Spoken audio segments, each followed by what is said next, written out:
आप सबका स्वागत है साथियों। आज मां लक्ष्मी को प्रणाम करता हूं। मैं समृद्धि की देवी मां लक्ष्मी सदियों से हमारे यहां मां लक्ष्मी का पुण्य स्मरण किया जाता है।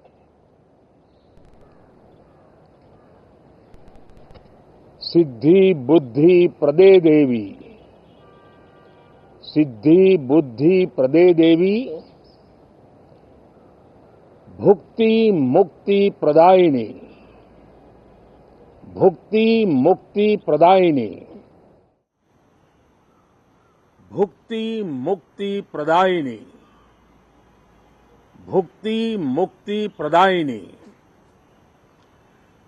मंत्र मूर्ते सदा देवी, मंत्र मूर्ते सदा देवी, महालक्ष्मी नमोस्तुते, महालक्ष्मी नमोस्तुते।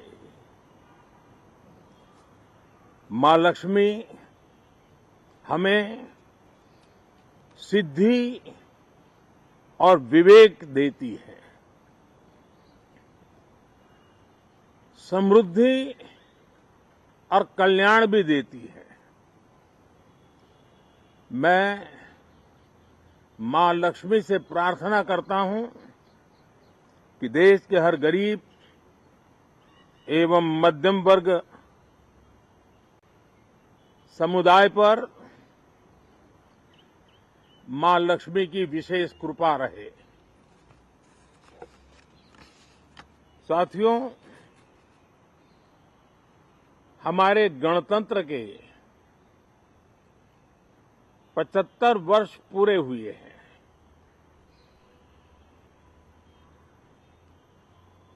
और ये हर देशवासी के लिए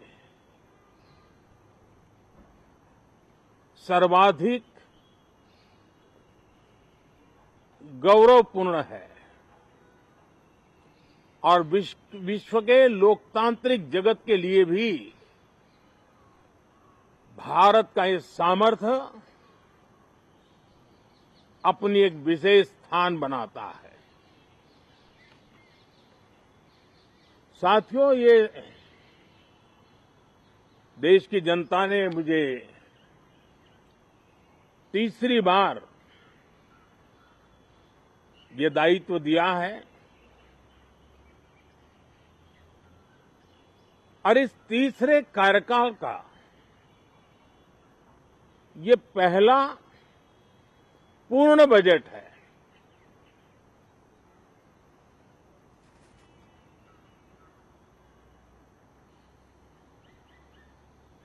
और मैं विश्वास से कह सकता हूं कि 2047 जब आजादी के 100 साल होंगे, विकसित भारत का जो संकल्प देश ने लिया है, ये बजट सत्र, ये बजट एक नया विश्वास पैदा करेगा, नई ऊर्जा देगा कि देश जब आजादी के 100 साल मनाएगा तब विकसित होकर रहेगा। 140 करोड़ देशवासी अपने सामूहिक प्रयास से इस संकल्प को परिपूर्ण करेंगे। तीसरे टर्म में हम मिशन मोड में देश को सर्वांगीण विकास की दिशा में, चाहे वो भौगोलिक रूप से हो, सामाजिक रूप से हो या आर्थिक भिन्न भिन्न स्तर के संदर्भ में हो, हम सर्वांगीण विकास के संकल्प को लेकर के मिशन मोड में आगे बढ़ते जा रहे हैं। इनोवेशन, इंक्लूजन और इन्वेस्टमेंट, ये लगातार हमारे आर्थिक गतिविधि के रोड मैप का आधार रहा है। इस सत्र में हमेशा की तरह कई ऐतिहासिक बिल पर सदन को चर्चा होगी और व्यापक मंथन के साथ वो राष्ट्र की ताकत बढ़ाने का काम करने वाला कानून बनेंगे। विशेषकर नारी शक्ति के गौरव को पुनः प्रस्थापित करना, पंथ संप्रदाय के भेद से मुक्त होकर के हर नारी को सम्मानपूर्ण जीवन मिले, उसको भी समान अधिकार मिले, उस दिशा में इस सत्र में कई महत्वपूर्ण निर्णय लिए जाएंगे। Reform, perform and transform. जब विकास की तेज गति को प्राप्त करना होता है तो सबसे ज्यादा बल रिफॉर्म पर रहता है। राज्य और केंद्र सरकार ने मिलकर के परफॉर्म करना होता है और जन भागीदारी से हम ट्रांसफॉर्मेशन देख सकते हैं। हमारा युवा देश है, युवा शक्ति है और आज जो 20-25 साल की आयु के नौजवान है, जब वो 45-50 साल के होंगे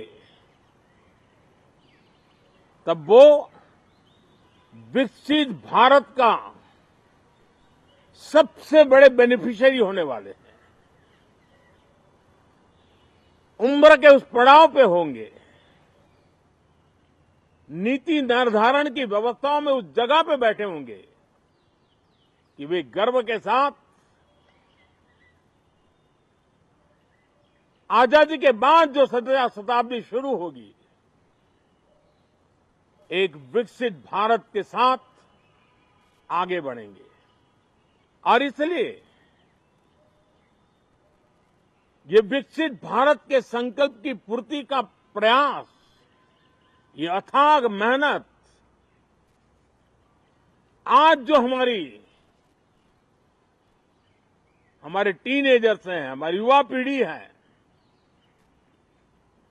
उनके लिए ये एक बहुत बड़ा तोहफा बनने वाली है। जो लोग 1930 में, 42 में आजादी के जंग में जुट गए थे, पूरी देश की युवा पीढ़ी खप गई थी आजादी के जंग में, और उसके फल 25 साल के बाद जो पीढ़ी आई उसको नसीब हुए। उस जंग में जो नौजवान थे उनको नसीब हुए। आजादी के पूर्व के वो 25 साल आजादी के जश्न मनाने का अवसर बना। वैसे ही ये 25 वर्ष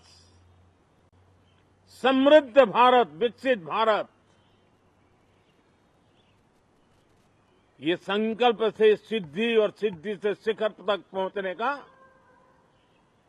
देशवासियों का इरादा। और इसलिए बजट सत्र में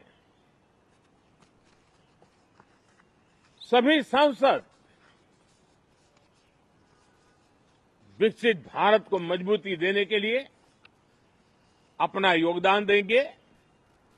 विशेष करके जो युवा सांसद है उनके लिए तो सुनहरा अवसर है क्योंकि वो आज सदन में जितनी जागरूकता, जितनी भागीदारी बढ़ाएंगे और विकसित भारत के जो फल है वो तो उनकी नजर के सामने देखने को मिलने वाले हैं।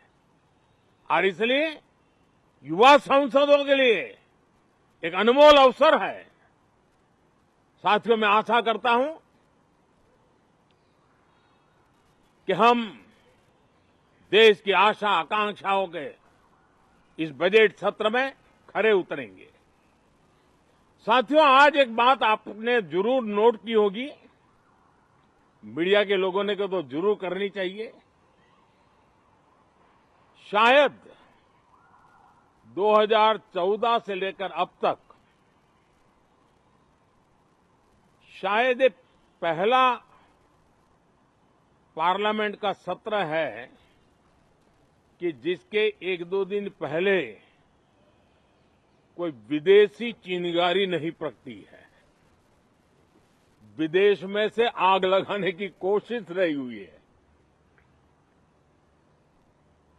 10 साल से 14 से देख रहा हूं, हर सत्र के पहले शरारत करने के लिए लोग तैयार बैठते थे और यहां उसको हवा देने वालों की कोई कमी नहीं है। ये पहला सत्र मैं पिछले 10 साल के बाद देख रहा हूं कि जिसमें किसी भी विदेशी कोने से कोई चिंगारी नहीं हुई। साथियों, बहुत बहुत धन्यवाद।